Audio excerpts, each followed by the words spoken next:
you look at where Bitcoin is today, it's stuck in that $60,000 range. We see meaningful pullbacks across the sector. Bitcoin miners and treasury firms, they're all pivoting to AI. What's fundamentally changed in that period, in that 3 years? AI boom, and everyone's focus going into AI, multi-billion-dollar valuation at the seed rounds. And I feel like slowly and slowly the way IPO market is turning up for the AI, people are using that cash to slowly go back to the crypto. That's the trend we have started seeing, both from the investor side and the founder side. Most of the founders we lost to AI are slowly finding stablecoin payments for AI agents and like the merger or some sort of a marriage between AI and crypto. Okay, I like the way that you weave those two things together. According to CryptoQuant, Bitcoin whales have added about 43,000 Bitcoin over the past 60 days. Do you see signs of that? Does that align with what you see in terms of activity, in terms of investments? I feel like it's mostly institutional. The Bitcoin whales buying from the market, of course, the price is down. Everybody's expecting year end for the prices to really move again. But I feel like having wallets, especially those whale wallets, moving Bitcoin around instead of having a clear data that that's been bought from any of the exchanges, because we do not have dark web selling Bitcoins anymore. So everything is accounted for, every wallet is accounted for.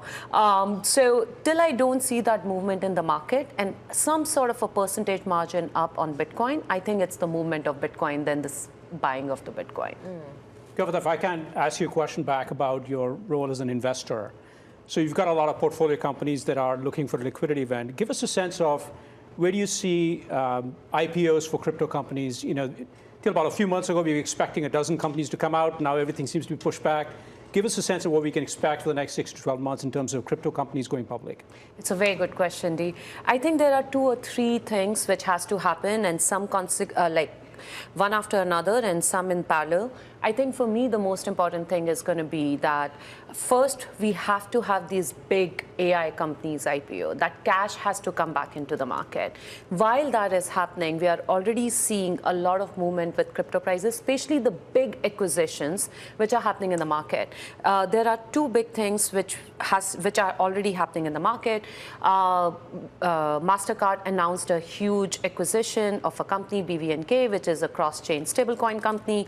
At the same time, we have Goldman Sachs going for a $2.5 billion acquisition for their ETF to actually be a competitor with BlackRock. So what we are basically seeing in the market is huge crypto company acquisitions. These companies would have been in line to do IPO, but they are seeing a huge value in getting acquired and having a liquidity in the market.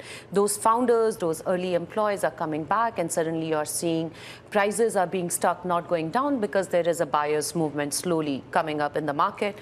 And then in parallel, a very interesting thing which is happening is Fidelity going to the government and saying that they want to add staking to their ETFs, especially the Ethereum ETF, which can take their yields up by 10 to 12%.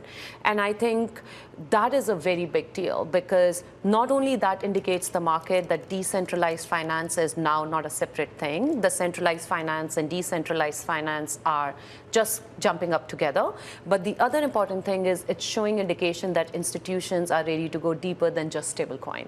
So all those things combined together, big companies are still going to go to IPO, but they're going to have this wave of acquisitions, the money in the market, and the AI IPO cash.